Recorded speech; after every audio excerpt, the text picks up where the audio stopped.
Kurri me gruan në islam i barabartë s'mund të me qenë kur asnjëherë. Si po s'mundet, sepse një gjalleri ka ardhur te pejgamberi ka thonë ja Rasulullah, men ahaqu bi husni sahabati, kujt i bën më shumë nder pi dy vesh që i kam të shtëpia. Ka thonë nanës. Ka thonë e pastaj ka thonë nanës. Ka thonë e pastaj ka thonë nanës. Sa u bon?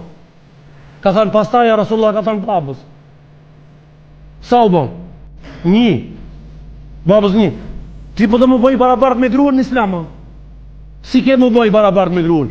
Vetëm me një rast mundesh me u bëj barabartë me gruan në islam. Edhe ata si të më bëjsh ka të thonë me bë. Një guri 3 kg në barkë. Me lidh mirë me një brez të fortë, 9 muaj me bajt atë.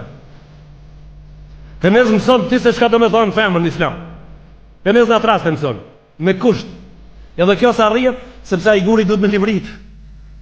Kur bish me fleti ai duhet me livrit. Si fëmia në bark nanës. Ai lëviz ai vet. Nona tu flet, duhet buçu. Çfarë më bë? Duhet buçu sepse ai ka lëviz. Edhe ti duhet me ndokë. A më ban këta? Së në bashkë i barabar, sa të ka ngritë zoti fort. Së në bashkë i barabar, ne jemi shumë largë. Mirë po, me ketë këto barabar, kjo është zonja, kjo është zotriu. Për një shkak, sepse kjo duhet të rrinë në hijen e këtij.